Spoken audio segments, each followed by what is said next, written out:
1.5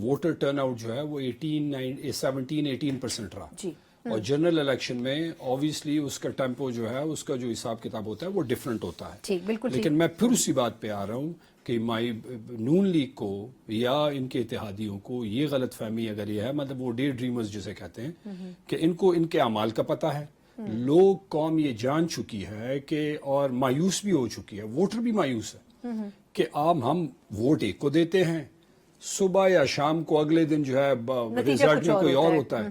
تو آپ قوم کو کیا میسج دے رہے ہیں؟ ایک تو آپ فارم 47 کی شکل میں آپ گورنمنٹ میں بیٹھ گئے, یہ جو کل کا الیکشن ہوا ہے وہ تو اگلے دن راتوں کو ریزلٹ چینج کر کے گیا, یہ تو پری پلان تھا, اور اس بار تو انہوں نے صبح سویرے جو ہے نا بکسے بھرے, تو اتنا آبویس کیا. دوسری بات میں پھر کہہ رہا ہوں, میں یہ قوم کو بتانا چاہتا ہوں آپ کے چینل کی وساطت سے کہ ایسا کوئی کام اس حکومت نے 1.5 مہینے میں اچھا نہیں کیا کہ لوگ ان کو ووٹ دیں. لوگ ان کی شکلیں نہیں دیکھنا چاہتے, لوگ ان سے نفرت کرتے ہیں. اس کی وجہ یہ ہے کہ مطلب یہ لوگوں کو ریپرزینٹ نہیں کرتے. لوگوں نے تحریک انصاف کو ووٹ دیا, حکومت میں یہ بیٹھ گئے, مہنگائی کا طوفان ہے, کسان کو پنجاب میں ریٹ نہیں مل رہا, باقی مشکلات ہیں. آپ کہہ رہے ہیں کہ پوری دنیا انویسٹمنٹ کے لیے آئے گی. لیکن اب اس میں یہ بھی ایک نقطہ ہے نا کہ دیکھیں, اگر اب جس طرح پاکستان تحریک انصاف اس کے لیے لیگل بیٹل لڑی ہے, کورٹس میں آپ لوگ گئے, الیکشن کمیشن میں گئے, وہ الگ بات ہے کہ وہاں آپ لوگوں کے ایشوز ایڈریس نہیں ہو سکے. پھر کورٹس میں اور اسپیشلی سپریم کورٹ کے حوالے سے بیرسٹر گوہر صاحب اور دیگر جو سینئرز ہیں انہوں نے بڑی سخت گفتگو بھی کی کہ ہمیں کورٹ سے انصاف نہیں مل رہا. لیکن ہم ایک ایسی سچویشن میں دیکھ رہے ہیں جب خود خان صاحب سپریم کورٹ کے چیف جسٹس کو خط بھی لکھ رہے ہیں اور کہہ رہے ہیں کہ جو ہمارے مسائل ہیں ان کو ایڈریس کیا جائے, آپ ان ایشوز کو ٹیک اپ کریں. ایک ایسے وقت میں پھر آپ کہاں دروازہ کھٹکھٹائیں گے؟ الیکشن میں اگر آپ کے ساتھ دھاندلی ہو رہی ہے, کورٹس آپ کو سپورٹ نہیں کر رہی, ادارے آپ کے اگینسٹ ہیں, اور پھر گورنمنٹ الگ پریشرائز کر رہی ہے, تو پھر بریتھنگ سپیس کہاں ملے گا؟ لیکن بریتھنگ سپیس تو اس وقت کہیں پہ بھی نہیں ہے, یہ بڑا آبویس ہے. کیسے سروائیو کریں گے؟ دیکھیں ہم فائٹ کر رہے ہیں نا, ایک بڑے کاز کے لیے ہم جدوجہد کر رہے ہیں, ہم جلسے کر رہے ہیں, ہم جلوس کر رہے ہیں, ہم اسمبلی کے اندر بھی آواز اٹھا رہے ہیں. ہماری کوشش, وہ خان صاحب ہر وقت کہتے ہیں, بڑا آبویس ہے کہ آپ کے ہاتھ میں کوشش ہے, رزلٹ اللہ دیتا ہے. ہم نے کوشش کی, قوم ہمارے ساتھ کھڑی ہوئی, 8 فروری کو قوم نے ہمارے حق میں ووٹ دیا. ٹھیک ہے, اس بار وہی قوم ہے, وہی ایکسپیکٹیشن ہے, لیکن قوم کو یہ پتہ چل گیا ہے کہ یہ جو طریقہ کار چل رہا ہے, یہ جو پروسیس چل رہا ہے پورا, یہ قوم کی بربادی کے لیے چل رہا ہے. اس میں کوئی چیز ایسی نہیں پچھلے کب سے یہ چل رہا جس میں قوم کی بہتری ہو سکے. آپ کہتے ہیں کہ انویسٹر آئے گا اس ملک میں, جہاں پہ مطلب عدالتیں خود انصاف مانگ رہی ہیں سر, تو جہاں پہ عدالت انصاف مانگ رہی ہے, الیکشن کمیشن تو بڑا آبویس ہے, تحریک انصاف نے الیکشن کمیشن کے کردار کو پہلے ہی بڑا واضح کر دیا ہے. اور الیکشن کمیشن نے کون سے اس پہ فارم 47, فارم 45 اور 47 پہ ایک کیس میں آپ بتائیں جنہوں نے الیکشن کمیشن نے ابھی تک اس پہ کوئی انصاف کی کوئی اس پہ وہ کیا ہو, رزلٹ دیا ہو. ہم ابھی ٹریبیونلز میں گئے ہیں, وہاں پہ کیسز چل رہے ہیں.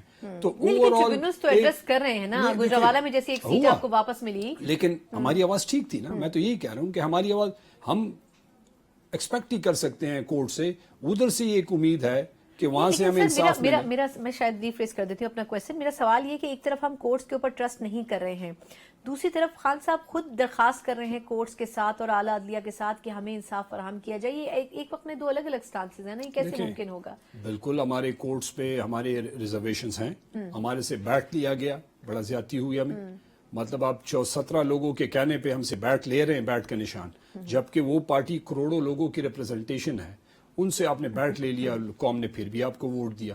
لیکن at the end of the day اگر خان صاحب نے اس کورٹ کو لیٹر لکھا ہے تو خان صاحب سمجھتے ہیں کہ یہ ججز صاحبان جو اعلیٰ عدلیہ ہے, جو پوزیشنز پہ بیٹھی ہوئی ہیں, اس کی طرف یہ پوری قوم دیکھ رہی ہے, اور قوم ایکسپیکٹ کر رہی ہے کہ ججز انصاف کریں گے, اور جو لوگوں کی جو مینڈیٹ ہے, جو لوگوں نے جس کو الیکٹ کیا ہے, اگر کورٹس یہ انشور کر دیں تو یہ قوم اپنے پیروں پہ کھڑی ہو جائے گی. مطلب انصاف کا اگر نظام نہیں ہوگا اور افراتفری ہوگی تو قوم تو پاکستان کا تو نقصان ہوگا نا. چلیں, لیکن میرا خیال ہے کہ ووٹ سے پاکستان کی عوام بہت سی چیزوں کو تبدیل کرنے کی طاقت رکھتی ہے. اچھا, کوئکلی مجھے 3-4 چیزیں آپ سے ڈسکس کرنی ہے. ایک تو یہ کہ الیکشن کے حوالے سے لاسٹ چیز یہ الگ بات ہے کہ وہ خیبر پختونخوا سے مطلب بلانگ کرتی ہے, لیکن آپ شاید بہتر کامنٹ کر سکیں. باجوڑ میں پاکستان تحریک انصاف نے ٹکٹ نہیں دیا تھا مبارک زیب صاحب کو, جن کے بھائی کی شہادت ہو گئی تھی, اور آپ لوگوں نے کسی اور کو ٹکٹ دیا, لیکن وہی مبارک زیب صاحب جو ہیں وہ جیت تو کیا وجہ ہے کہ پاکستان تحریک انصاف کو لگا کہ ان کا فیصلہ غلط تھا یا لوگوں نے ان کی سمپتھی میں ووٹ دیا؟ یہ ایک لائٹ کویسچن ہے جو میں چاہوں گی کہ آپ اس کے اوپر ضرور، کیونکہ وہاں کے طریقہ کار، ان کا جو کسٹمز ہے وہ بالکل ڈفرنٹ ہیں ادر دین دوسرے ریلیجنز کے پاکستان کے. I totally agree with you. ایک تو یہ ہے کہ دونوں تحریک انصاف کے کینڈیڈیٹس تھے، جو شہید ہوئے وہ بھی تحریک انصاف کے تھے، جو لڑ رہے تھے الیکٹڈ اب نہیں تھے دوبارہ ان کو. اس بار بھی میرے خیال سے ہمیں تھوڑا سا وائزلی سوچنا چاہیے تھا.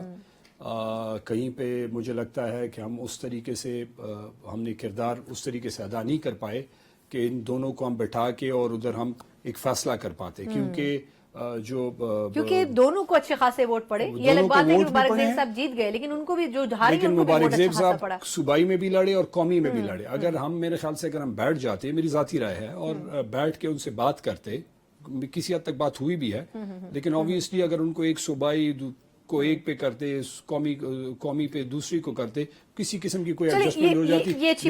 لیکن میں یہ کہہ رہا ہوں کہ ادھر ہمیں فیئر پلے ہے نا. دیکھیں یہاں پہ تحریک انصاف کی اپنی حکومت ہے سٹنگ، کوئی ایک بندہ یہ نہیں کہہ سکتا کہ تحریک انصاف کی اپنی حکومت نہیں ہوئی. اچھا، یہ ہمارے وہ جو انصاف کا نعرہ ہے وہ پریکٹیکلی آن گراؤنڈ ہم نے ثابت کیا ہے، اور جو لوگوں نے رائے دی ہے وہ ہمیں. اچھا شراب سے، کیونکہ وقت تھوڑا سا کم ہے، مجھے یہ بتائیں کہ گنڈا پور صاحب کی شخصیت کے بارے میں ہم نے پہلے بھی بات کی ہے، لیکن اگر میں اسٹریٹ ان کے کامنٹ کی طرف آؤں تو انہوں نے کہا ہے کہ میں ورکرز کنونشن کروں گا، میں لوگوں کو موبلائز کروں گا، ورکرز کو باہر نکالوں گا، میں دیکھوں گا کہ مجھے کون روکے گا. ٹھیک ہے، وزیر اعلیٰ کی ڈومین میں رہتے ہوئے وہ تمام ایکٹیویٹیز کر سکتے ہیں، لیکن ایک تو آپ کو کیا لگتا ہے کہ وفاق اور باقی صوبے ان کو یہ اسپیس دیں گے؟ دوسرا یہ کہ یہ جو آپ پوری تحریک کے لیے پورا اپنا لائن اپ کر رہے ہیں اپنی پولیٹیکل پارٹی کو، تو اب ایک مسئلہ درپیش ہے کہ انٹرنلی بھی پی ٹی آئی میں گروپ بندی بہت ہے، اس کو کیسے کنٹرول کرنے کی کوشش کی جائے گی؟ میں آپ کے دوسرے سوال کا پہلے جواب دوں. دیکھیں گروپ بندیاں ہر پارٹی میں لائکنگ ڈس لائکنگ ہوتی ہیں، بالکل نارمل ہے. تحریک انصاف میں بھی لائکنگ ڈس لائکنگ ہے، لیکن تحریک انصاف عمران خان کی لیڈرشپ کے نیچے متحد ہے. سب تحریک انصاف عمران خان کو مانتی ہیں اور اس کے ڈیسیژن کو مانتی. دوسری بات جہاں تک علی امین کی بات ہے، علی امین میں نے لاسٹ ٹائم بھی کہا تھا، ابھی کہہ رہا ہوں، کھلے ڈولے بندے ہیں، عوامی ٹائپ بندے ہیں، کھل کے بات کرتے ہیں. ان کا وفاق کہ تقریباً کوئی ابھی 110 ارب روپے وفاق نے صوبے کو دینے ہیں، جو وفاق کی طرف سے اس کی کوئی اس کو پیسے ویسے نہیں دیے جا رہے.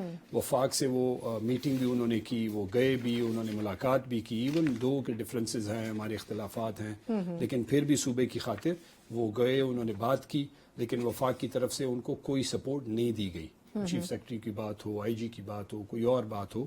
اب جو سٹنگ چیف سیکرٹری ہے یا آئی جی ہیں وہ اپنی جگہ پہ ہیں، ان کی قابلیت میں کوئی شک نہیں ہوگا، لیکن ایک چیف منسٹر کا ایک رائٹ ہے کہ وہ اپنی ٹیم بنائے.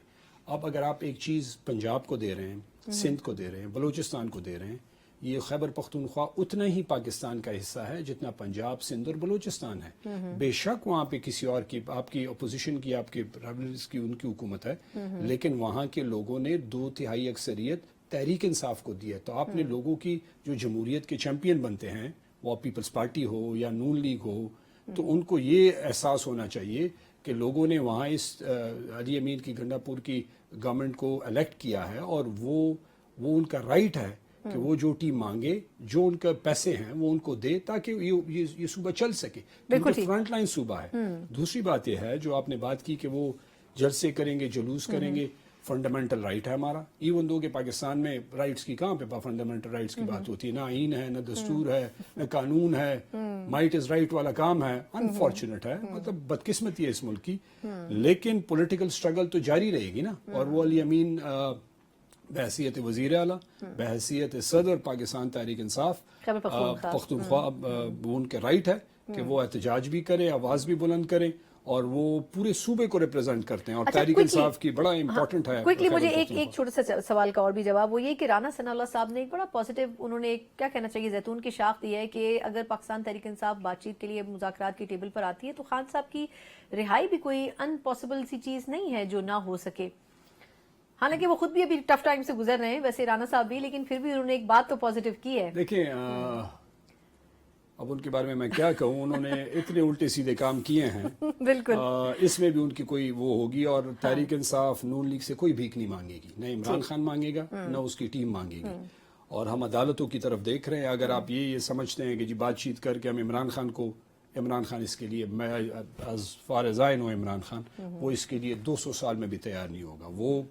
وہ چاہتا ہے کہ اس ملک میں قانون کی حکمرانی ہو، انصاف کا نظام ہو، رول آف لا ہو، لوگوں کو اپنے حقوق دیے جائیں اور ووٹر کا حق دیا جائے. آپ ڈاکہ ڈال کے عمران خان کے ووٹر پہ ڈاکہ ڈال کے پنجاب اور کے پی میں آپ نے پنجاب اور وفاق میں حکومتیں بنائی ہیں، اور ادھر آپ کہہ رہے ہیں کہ ہم آپ کے ساتھ بات کریں گے، پہلے آپ ہمیں ہمارا رائٹ دیں پھر ہم آپ سے بیٹھ کے بات کریں گے. لیکن ایسے نہیں ہو سکتا کہ آپ رائٹ کہہ رہے ہیں ڈاکہ ڈال کے جو الیکشن میں جہاں کامیابیاں مظاہر آپ کو لگتا ہے کہ جہاں حاصل کی ہیں. بالکل ٹھیک، بہت بہت شکریہ شہرام ترکی صاحب، پاکستان تحریک انصاف کے سینئر رہنما. اصولی طور پر پاکستان تحریک انصاف کے جو مطالبات ہیں وہ چاہے پارلیمنٹ ہو چاہے سڑکیں ہوں، بھرپور طریقے سے اس کو ایڈریس کرنے کی کوشش ضرور کریے. یہ الگ بات ہے کہ موجودہ حکومت ہو یا پھر عدالتیں ہوں، وہ ان ایشوز کے اوپر ابھی تک ریسپونڈ کرنے میں ناکام نظر آتی ہے. مختصر وقفہ، اس کے بعد ایرانی صدر کے دورہ پاکستان اور 10 ارب ڈالر تک لی جانے والی باہمی تجارت، کیا کچھ ہو سکتا ہے شرمندہ تعبیر، اس کے اوپر بات کریں گے ایک بریک کے بعد.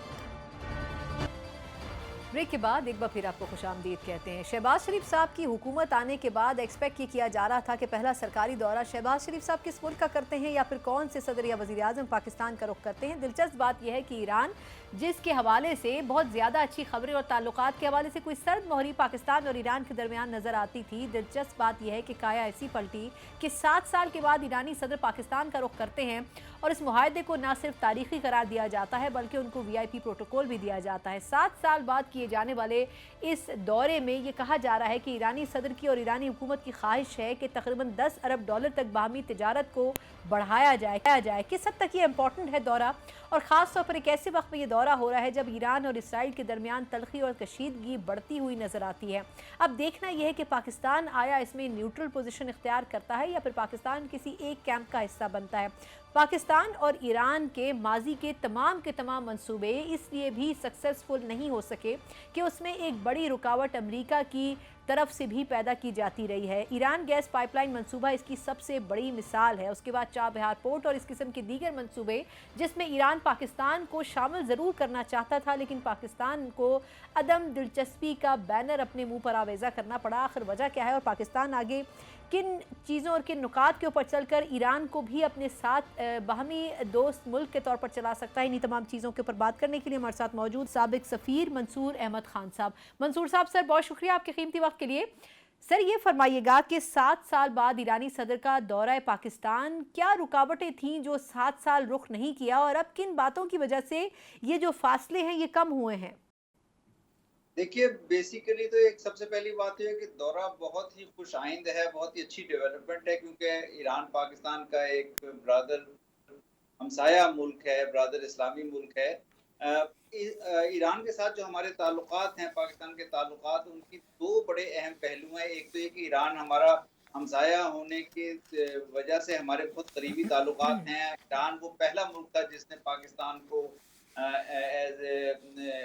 جب پاکستان کے بننے کے بعد تسلیم کیا تھا. اس کے بعد ہمارا کبھی ان کے ساتھ بارڈر پہ ایشو نہیں رہا. ہم نے بہت جلدی آپس میں اپنا بارڈر بھی باہمی طور پر طے کر لیا تھا. لیکن گزشتہ جو چند ماہ کے دوران جو خاص طور پہ اس جنوری میں جو واقعہ ہوا تھا اس سے بڑی تشویش پیدا ہوئی. لیکن ساتھ ہی جو ہمارے بائیلیٹرل باہمی جو تعلقات ہیں یا بائیلیٹرل ریلیشنز جو ہیں، اس کے علاوہ ایک بڑی ڈائمنشن جو اہم پہلو جو ہے جس کا آپ نے ذکر کیا، ایران کے جو تعلقات ہیں اس میں 3 طرح کے تعلقات بہت اہم ہیں. کہ ایران کے امریکہ کے ساتھ تعلقات کیسے چل رہے ہیں یا ایران امریکہ کا انٹریکشن انٹرنیشنل لیول پہ کیسا ہو رہا ہے، اور اس میں آپ کو پتہ ہے US کی طرف سے سینکشنز ہیں ایران کے اوپر، اور گزشتہ 3 دہائیوں سے ایران اور US کے تعلقات سیٹل نہیں ہو سکے ہیں. دوسرا، ایران اور عرب کے کیسے تعلقات ہیں، جس میں ہم نے دیکھا کہ گزشتہ چند سالوں میں ایران اور عرب کے تعلقات میں کچھ مفاہمت ہوئی ہے، خاص طور پہ چین کے توسط سے. اور تیسرا جو اس میں انٹرنیشنل پہلو آ جاتا ہے وہ ایران کی جو اسرائیل کے ساتھ ریلیشن شپ ہے یا ایران کی جو سپورٹ ہے پیلسٹینین کاز کے لیے، اس سے جو ایک ریئیکشن پیدا ہوتا ہے باقی دنیا میں یا خطے میں، وہ تینوں بہت اہم ہیں. تو میرا خیال ہے کہ یہ دورہ جو ہے اس لحاظ سے تو بہت اہم ہے کہ ایک اہم وقت پہ ہو رہا ہے. دونوں ممالک اپنے باہمی جو کچھ اختلافات ہوئے جو ہم نے دیکھے بارڈر ایشوز کے اوپر، ان کو طے کر لیں گے. تجارت میں دونوں ملکوں نے آگے جانے کا فیصلہ کیا ہے، لیکن اس کے جو اصل پریکٹیکلی جو اثرات ہوں گے وہ جو دوسرے فیکٹرز بھی میں نے آپ سے جن کا ذکر کیا ہے، جو تین جو جس میں امریکہ، اسرائیل اور عرب ممالک کے ساتھ جو ان کے تعلقات ہیں، وہ کس جہت کی طرف بڑھتے ہیں، خطہ کس جہت کی طرف بڑھتا اچھا ہے. منصور صاحب، سر مجھے ایک سوال کی اجازت دیں. ایک تو یہ کہ سر یہ ٹائمنگ آپ نے بھی پورا اس کو ایلابریٹ تو کیا کہ اس وقت خود ایران کے تعلقات دوست ممالک یا دیگر ممالک کے ساتھ امریکہ اسرائیل سے کیسے ہیں، لیکن سر ایک تو یہ کہ ٹائمنگ اس کی کتنی امپورٹنٹ ہے، ایسے ٹائم پر یہ ہو رہا ہے جب وہ خود کانفلکٹس میں پھنسا ہوا ہے ملک. پھر سر ابھی کچھ عرصے پہلے پاکستان نے ان کی سرزمین پر جا کر دہشت گردوں کے خلاف کارروائی کی تھی، وہ بھی زیادہ پرانا واقعہ نہیں ہے. تو اس کانٹیکس میں بھی بڑی سرد مہری آئی تھی، لیکن اس کے بعد وہ معاملہ پھر رفع دفع ہو گیا تھا. تو یہ آپ کے خیال میں دوبارہ اثر نو تعلقات ترتیب دیے جائیں گے، یا کن ٹرمز کے اوپر پاکستان بینیفیشل پوزیشن پر آپ کو کون نظر آئے گا اس میں، دیکھیں پاکستان یا ایران؟ جی دیکھیں میرا خیال ایک لحاظ سے تو یہ بہت اہم ہوتا ہے کہ آپ کے جتنے مرضی تعلقات مشکلات میں ہوں، آپ ہمیشہ ایک تعلقات کو ایک دوسرے کے ساتھ بات چیت کے ذریعے، ایک ڈائلاگ کے ذریعے ریزالو کرنے کی کوشش کریں. اور اس لحاظ سے تو یہ بہت اچھی ڈیولپمنٹ ہے کہ ایران کے صدر آئے ہیں. کسی بھی صدر کا یہ پہلا دورہ ہے جو ہمارے حالیہ الیکشنز کے بعد، اور اس سے دونوں ممالک کے درمیان اس کشیدگی کو دور کرنے میں بہت مدد ملے گی. لیکن ساتھ ہی آگے بڑھنے سے متعلق جب بات ہوتی ہے تو اس میں بہت سے ایشوز آ جاتے ہیں. ایران کے ساتھ تجارت بڑھانے کا جو معاملہ ہے، جب ہم $10 بلین یا اس سے زیادہ کی تجارت کرنے کی بات کرتے ہیں تو یو ایس کی سینکشنز کیا رول پلے کریں گی، اس میں وہ ایک فیکٹر بہت اہم ہو جائے گا. اسی طرح ہمارے لیے ایک توانائی کا جو بحران ہے، بہت شدید بحران ہے. اور جب ہم Iran Pakistan gas pipeline کی بات کرتے ہیں جو ہمارے لیے بہت ہی اہمیت کی حامل ہے، تو اس میں جو ہمیں کس قسم کے پریشرز کا سامنا اب کرنا پڑے گا امریکہ کی جانب سے، کیونکہ آپ نے دیکھا تھا کہ امریکی آفیشلز نے یہ کہا تھا کہ ان کو اس پروجیکٹ سے کے اوپر ان کو تشویش ہے. تو ان فیکٹرز سے جو نمٹنا ہے، وہ دونوں ممالک کس طرح نمٹتے ہیں، ٹھیک. ان ڈائیورجنس سے یا ان ڈفرینس سے دونوں ممالک کس طرح نبرد آزما ہوتے ہیں، یہ بہت اہم ہوگا آگے بڑھنے کے. اچھا ایک سوال سر اور میں چاہوں گی آپ اس پہ ذرا اظہار خیال کریں. سر خبریں ہیں کہ نواز شریف صاحب، آپ کو پتہ ہے سابق وزیر اعظم بھی ہیں، 3 مرتبہ پرائم منسٹر رہے ہیں، سر خبریں ہیں کہ وہ پروبیبلی چین کے دورے پر روانہ ہو رہے ہیں. اب یہ کن لائنز کے اوپر یہ دورہ ہے یہ ابھی تک واضح نہیں ہو سکا، لیکن کہا جا رہا ہے کہ وزیر خارجہ اسحاق ڈار صاحب ان کے ہمراہ ہوں گے. تقریباً 4-5 دن کا یہ دورہ ہوگا. سر اگر آپ ویسے اس کے اوپر کامنٹ کر سکیں کہ کیا یہ پرسنل ہے، اور اگر سرکاری اس میں ہے تو آپ کو لگتا ہے کہ اس وقت تو بظاہر وہ ایک ممبر قومی اسمبلی ہیں، لیکن کیا ایسی کیلیبر کے ساتھ وہ کسی ایسے بڑے ملک کا دورہ سرکاری طور پر کر سکتے ہیں؟ اگر اس کو آپ تھوڑا ٹیکنیکلی بریف کر سکیں. دیکھیں مجھے اس بات کا علم تو نہیں ہے کہ یہ دورہ کس طرح سے پلان کیا گیا ہے، کیا اس طرح سے ایگری کیا گیا ہے. لیکن چونکہ اس دورے میں محترم نواز شریف صاحب کے ساتھ وزیر خارجہ بھی جا رہے ہیں جو کہ صرف خارجہ ہیں، تو لازمی بات ہے اس کی کوئی نہ کوئی کسی نہ کسی طرح سے کوئی سرکاری حیثیت تو اس کو بالکل. دے گی. اور اس وقت آپ یہ بھی دیکھیے کہ چائنا کے ساتھ جو ہمارا انٹریکشن ہے، یا چائنا کا جو اس خطے میں رول ہے، یا چائنا کے ساتھ جو باہمی تعلقات میں بھی جو ڈیولپمنٹس ہوئی ہیں، ہو رہی ہیں اور آگے ہوں گی، وہ بھی بہت اہمیت کی حامل ہیں. خاص طور پہ ہمارے لیے سی پیک جو ہے، سی پیک کا جو سی پیک میں جو ایکسپینشن ہے، سی پیک میں جو کشادگی ہے، سی پیک میں جو وسعت ہم نے دینی ہے، وہ ہمارے لیے بہت اہمیت کی حامل ہے اگلے 10-15 سال کے لیے. اور لیکن ساتھ ہی ہم نے دیکھا ہے کہ سی پیک پہ جو کام کرنے والے یا چائنیز پروجیکٹس پہ کام کرنے والے جو انجینئرز ہیں یا ورکرز ہیں یا پروفیشنلز ہیں، ان کو بہت سفاکی سے ٹارگٹ کیا گیا ہے حالیہ کے دوران. تو میرا خیال ہے کہ اس سے تھوڑے سے چائنا اور پاکستان میں جو حالات ہیں، جو آگے چائنا اور پاکستان کی انگیجمنٹ ہے، اس کو بڑی سمجھداری کے ساتھ ڈیل کرنے کی ضرورت ہے. بالکل تو ٹھیک. اب یہ تو نہیں پتا کہ یہ دورہ کس نوعیت کا ہوگا، لیکن پاکستان اور چین کو ایک دوسرے کے ساتھ میرا خیال ہے بہت قریبی طور پر انگیج کرنا ہوگا اگر ہم اس پورے خطے کو ایک اسٹیبلٹی کی طرف لے کر بالکل جانا ٹھیک. چاہتے ہیں.